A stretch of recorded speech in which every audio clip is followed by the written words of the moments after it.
Hi traders, welcome to this live currency strength indicator table video with me, John, on this Wednesday, the 4th of October. So not too much in the way of change. However, the yen has started to become a stronger currency. It was already a stronger currency on the day traders table yesterday. It has now appeared on the trend traders table as a strong currency. Basically, what we actually saw yesterday, although it hasn't been necessarily confirmed, but there could have been an intervention from the Bank of Japan at the 150 level on dollar yen. That is, yen across the board got stronger, and it looks like there could be some continuation of that. If I just bring over our Discord channel and just have a little look here at the dashboard, you can see that the yen complex still building a little bit here. If we have a little look at that yesterday evening, look at the yen complex there. It was minus 774, showing us that yen strength dominance in the market. If we look at it at the 9 a.m, it was already minus 228. So we were seeing that yen strength build, and that kind of coincides with the tables, doesn't it? Because yesterday it was on the day trader side of things as a strong currency that's there at 9 a.m. By the end of the day, it was at minus 774, showing us that the momentum, the bearish momentum, had continued. And then going into this morning, it has slightly given back a little bit of those gains from yesterday. But will we see the continuation? That's what we're going to be looking at in this video. We've got Aussie yen at the top, CAD yen, also a very interesting currency pair that I like the look of. Kiwi yen also. Dollar still on here as a strong currency as well. There was some good data again out of the US, and we've seen those markets, but we're getting a little bit of pullback today, which is good because that's what we want to see. Looking at what's on the slate for today, we've already had some data drops. We've had some good data out of the UK. Pound's actually doing pretty well this morning. Good PMI data coming out. So yeah, that's supporting the pound at the moment. Later this afternoon, we've got some US data. We've got the ADP non-farm employment change looking to come in a little bit lower. Yesterday, we actually had some data in the US as well. If I just go over to the weekly data, I'm just going to scroll all the way down to Tuesday. We had the Jolt job openings. They actually came in above expectations. So the previous was revised up to 8.9.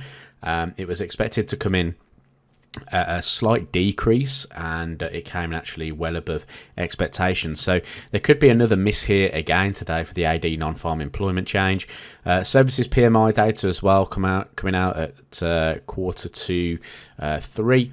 So we've got lots of US data this afternoon. So dollar data is going to be something we are interested in. Like we said yesterday, I need to see some kind of pullbacks in these markets, especially if we're going to look at swing trading positions in the market, which is typically something we look for. I need to see some kind of pullback. Now, I'm going to kick it off with Aussie US dollar. Aussie, one of the weaker currencies at this current moment in time. We can see that we've recently traded through this range as well, this range between the 0.65 handle highs and the 0.6350 lows. And we've traded through that range. We have come into support, which was formed back here on the 4th of November at 0.6300, and we are starting to see a bit of a pullback. So looking at the 4-hour time frame, I'm looking to see how does price kind of react at different kind of levels. Now, something I do like to sort of talk about every now and again is the use of the sort of candlesticks in terms of looking at the momentum behind them. Now you can see here lots of strong selling pressure coming into the market. We've come into an area of support. We've seen a little bit of a change to that.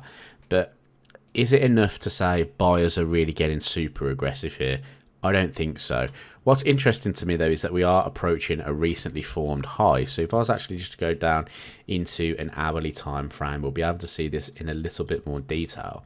But you'll see this high here in particular, which is around about the 63.30. This is an area I'm very interested in. I'm just going to bring in on the SMA as well. Because what I don't want to see is, or what I do want to see is one or two things. Or what's going to happen is one or two things, I should say. We're either going to trade through that level and price is going to trade to the next level of resistance, okay? Or we're going to find resistance here and price is going to trade lower, okay? Now, obviously, due to the access of the tables, what we're expecting is for Aussie US dollar to reject, right? Because the tables are telling us that Aussie is weak, dollar is a strong currency, dollar strong overall. So we want to be looking for shorts on this particular market. Now price is kind of rallying. We've got the 50 SMA in there as well, which is also good. If we're bringing on the stochastic oscillator, we are going into it's showing us bullish momentum basically here at this moment. So ideally what I would like to see out of this particular move is a spike higher, a rejection of that spike higher, a close back below the 50 MA, bearish momentum here on the stochastic. That all, if we get all those confluences lined up, that's something that would interest me in a potential short. I'll probably cover those shorts at these lows here. If we didn't then break through those lows, then price may obviously come back higher. If we did then trade through the lows and headed for the next level of support, maybe this 62.50, then at least we've got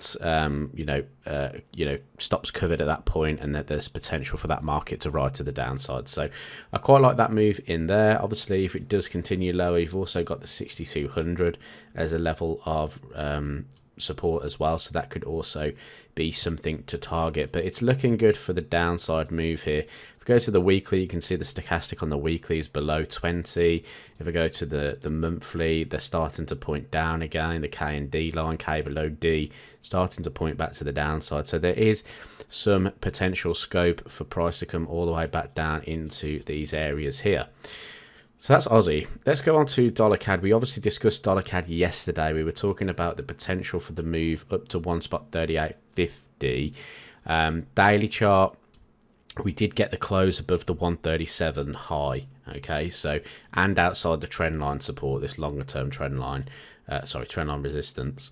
So there is bullish momentum here. I do want to try and catch this bullish momentum up to the next level of resistance. I am watching the 4-hour time frame. Again, I'm trying to analyze what's going on in terms of the price action here.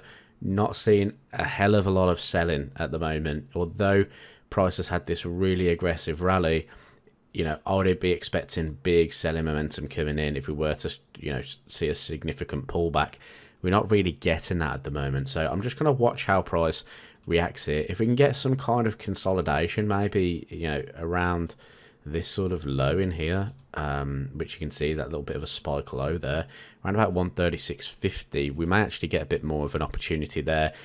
Can we get a false breakout? Maybe even the stochastic at that point is something like this. I think that would be a bit of a big ask at that point. Maybe not so much on an hourly scale. As you can see that we're still above the 50 on the hourly. We're just slowly grinding down here at the minute. So yeah, maybe I'm gonna move this alert up. I'm gonna move that up to the 136.75. If we get an alert go off there, there's something potentially for us for a long position. Going on to Kiwi US dollar then as well. Kiwi very similar to Aussie. The only thing different, kind of difference between the two is the fact that Kiwi dollar's actually at a supporting zone. I've got the 0.59 marked in. If I just take these lines off, I've also got this support zone that came in around about 0.5860, 0.5850. It is acting as support at the moment. So I would say at this moment in time, price is more acting like it's in a bit of a trading range there, rather than seeing sort of continuation to the downside. So I just wanted to kind of bring your attention to the fact that I don't think Kiwi dollar's in the same sort of space as Aussie US dollar at the moment. Although Aussie's pulling back, it's traded outside of the range. So that gives me a little bit more sort of opportunity to potentially look for that downside. Just going to flick over to dollar yen. I just want to show you that intervention.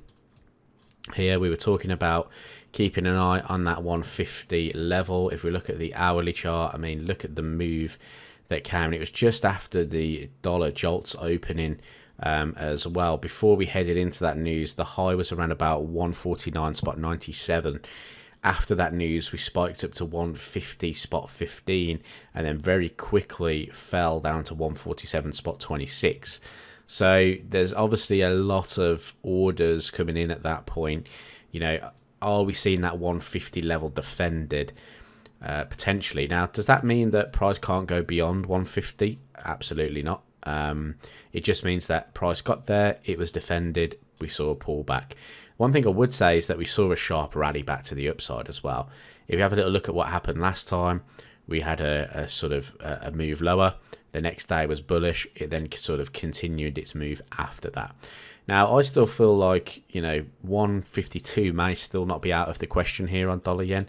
But what it does suggest to us is that if that yen is going to get stronger, we could look at trading it against those sort of weaker currencies. Now, one of those weaker currencies is CAD. Now, CAD yen, I think we actually spoke about this at one point, but I quite like the idea of looking at CAD yen short into the 108.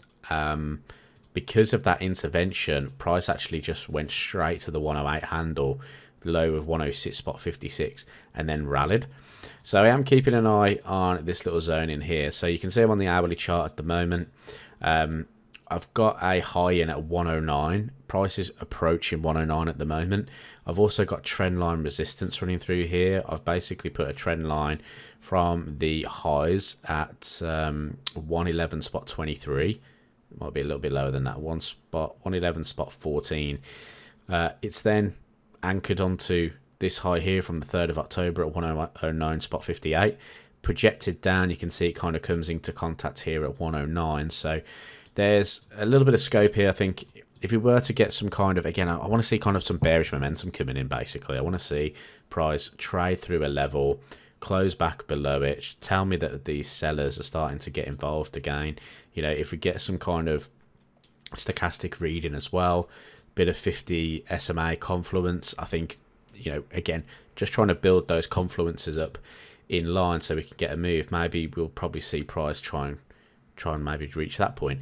Alternatively, a break above 109 will probably come in retest the sort of highs of when the kind of intervention came in. 109 spot, or suspected intervention, I should say.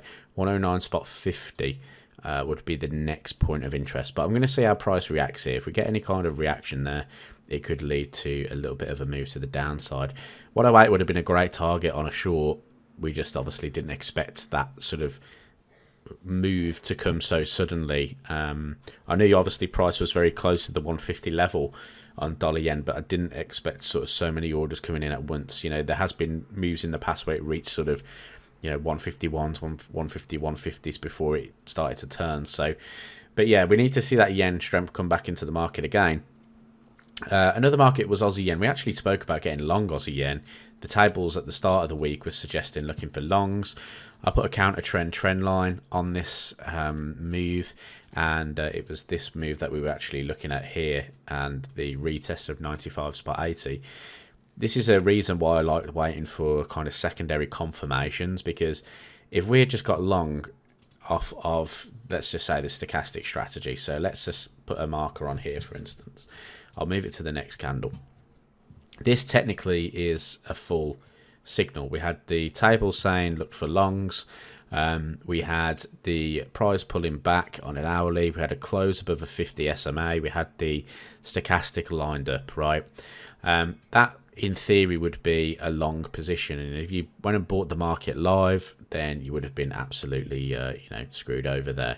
Essentially, if you had used a buy stop order going with the market rather than waiting for price to pull back a little bit, then you wouldn't have been triggered. So there's no kind of harm done there. One thing about this is that we looked at this kind of channel build up here, and you can see price are rejected on that on a daily chart. Daily close lower was something really that I didn't like the look of. Price has now traded back down through this zone. So again, we've come into support now, 93. Is that support going to hold, or are we going to see another push towards that support point? 4 hour time frame at the moment, pulling back a little bit. Look at this sort of area in here. This is an area I quite like, around about 94.50 and above. You can see we've had lots of bearish momentum, but price kind of paused at that point. And we then seen sort of that continuation. So if price can come up to here, this would be a nice little area I think to look at as well. So I'm going to set an alert 94.50. We'll see if Aussie yen can reach that point. What would we do at that point? Again, on the hourly, you can see we're pulling back. If we get in there, SMA, bearish momentum, we could look at maybe a target of 93. I think Aussie yen's a fairly clean sort of setup. We could argue there's a little bit of a counter trend line here as well. So if you want to look for secondary confirmations, wait for a break of that and see if price can continue lower. CAD yen's obviously just gone off. We just had the 109 retest there. So, you know, I'm looking at this market. I want to see how price reacts. The reason why we could get a reaction here is simply because obviously we've seen rejections here in the past. So I want to see if price rejects again. A break and close above 109. I think we're coming all the way back up to 109.50. But if it can stay below there, close lower, there could be a move potentially for the 108. So I will keep an eye on my hourly there. I want to see how the hourly starts playing out. Hopefully that was a good watch. Hopefully you learned a lot, and I'll catch you in the next one.